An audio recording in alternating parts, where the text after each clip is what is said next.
अस्सलाम वालेकुम, मैं हूं अस्मा रज़ाक यूएसए से हफ्ते भर की खबरों के साथ। सबसे पहले हेडलाइंस। पाकिस्तान को आज इंग्लैंड के साथ ऑस्ट्रेलिया के शहर मेलबर्न में खेले जाने वाले क्रिकेट वर्ल्ड कप फाइनल में शिकस्त।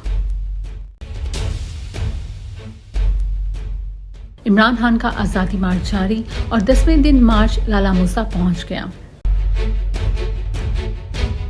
पाकिस्तान की आर्मी चीफ की तैनाती।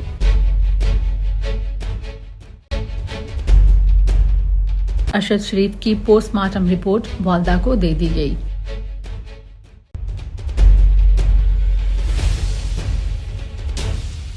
बाहर बैठा चोरों का साथी मुल्क की तकदीर के फैसले कर रहा है।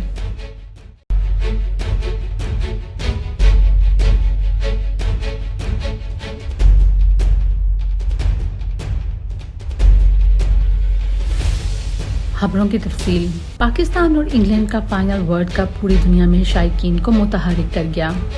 मेलबर्न में बारिश और खराब मौसम की पेशगोई के पेश नज़र मैच को नतीजा खेज बनाने के लिए क्रिकेट कवानीन में भी तरमीम की गई थी, मगर पाकिस्तान 8 विकेटों के नुकसान पर 137 रन से बना सका।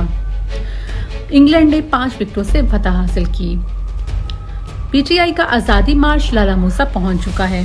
शाह महमूद कुरैशी का कहना है कि आज़ादी मार्च में मार्च के साथ साथ मैच देखने के लिए स्क्रीन्स लगाई गई हैं। आर्मी चीफ की तैनाती इसी महीने में होगी। मौजूदा चीफ कमर बाजवा पाक आर्मी के मुख्तलिफ शहरों में पाक फौज के साथ अलविदाई मुलाकातों में मसरूफ। नए आर्मी चीफ की तकर्रुरी पर इमरान खान के तहफ़्फ़ुज़ात हैं। शहबाज शरीफ इंग्लैंड में नवाज शरीफ के साथ मुशावरत में मसरूफ हैं। अरशद शरीफ की पोस्टमार्टम रिपोर्ट इनकी वालदा को दे दी गई। पोस्टमार्टम रिपोर्ट में तशद्दुद के शवाहिद मौजूद हैं। तशद्दुद के दौरान अरशद शरीफ की उंगलियों से नाखून निकाले गए और उंगलियां तोड़ी गईं। इमरान खान ने वीडियो लिंक पर खिताब करते हुए कहा कि बाहर बैठा चोरों का साथी मुल्क की तकदीर के फैसले कर रहा है।